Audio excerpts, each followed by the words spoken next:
আরেকটা বিষয় হলো অনেকে কিন্তু বুঝতে পারবে না 9 তারিখ কয় তারিখ? 9 তারিখ ফজর থেকে 13 তারিখ আসর পর্যন্ত। আমি একটু সুন্দর করে বলে দেই, 9 তারিখ মানে হলো ঈদের আগের দিন।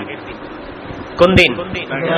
ঈদের আগের দিন যে ফজরের নামাজ আমরা পড়ব, ফজরের নামাজ পড়ার পরে আমরা যখন ফরজ নামাজটা আদায় করব, সালাম ফিরিয়ে আমরা তাকবীরে তাশরিক পড়ব। ঈদের আগের দিন ফজর থেকে শুরু হবে, তার মানে 16 তারিখ থেকে। কত তারিখ? 16 তারিখ হলো 9 তারিখ, 17 তারিখ হলো 10 তারিখ, 18 তারিখ হলো 11 তারিখ, 19 তারিখ হলো 12 তারিখ, 20 তারিখ হলো 13 তারিখ। তাহলে 16 তারিখ ফজর থেকে, 16 তারিখ ফজর থেকে 20 তারিখ আসরের নামাজ পর্যন্তই তাকবীর চলবে। কথা কি বুঝে আসছে?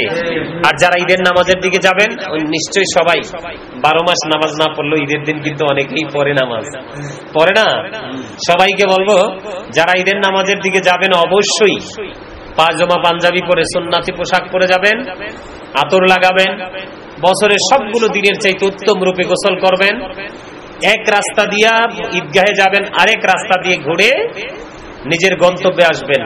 যাওয়ার সময় সবাই পড়তে থাকবেন আল্লাহু আকবার, আল্লাহু আকবার, লা ইলাহা ইল্লাল্লাহু, আল্লাহু আকবার, আল্লাহু আকবার, ওয়ালিল্লাহিল হামদ, আল্লাহু আকবার, আল্লাহু আকবার, লা ইলাহা ইল্লাল্লাহু, আল্লাহু আকবার, আল্লাহু আকবার, ওয়ালিল্লাহিল হামদ, আল্লাহু আকবার, আল্লাহু আকবার, লা ইলাহা ইল্লাল্লাহ, আল্লাহু আকবার, আল্লাহু আকবার, ওয়ালিল্লাহিল হামদ। আলহামদুলিল্লাহ।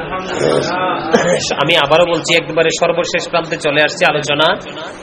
আমি সবাইকে বলবো, কে কত বড় গরু দিয়ে পশু দিয়ে কুরবানি দিয়েছে সেই টেনশন না করে আমরা সবার সিনায় যেন একটা টেনশন থাকে, আল্লাহ আমার কুরবানিটা জানি কবুল হয়েছিল, আল্লাহ তুমি আমার কুরবানিটা কবুল করে নাও। আমরা আমাদের সেই টেনশনে যেন থাকি, সেই প্রত্যাশা আল্লাহর কাছে করি।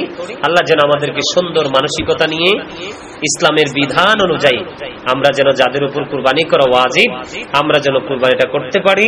আল্লাহ রাব্বুল আলামিন যেন আমাদেরকে সেই তৌফিক দান করে। সকলে বলুন আমিন।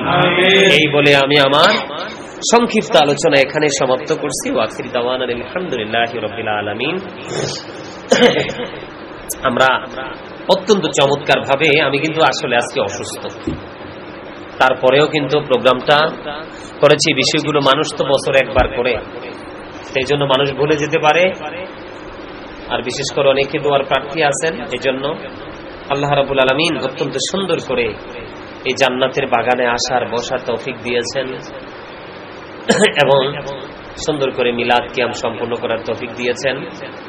আলোচনা করতে পেরেছি, একেবারে শেষ প্রান্তে চলে এসেছি। আমরা একবার সূরা ফাতিহা শরীফ, 3বার সূরা ইখলাস শরীফ, কয়েকবার দুরূদ শরীফ।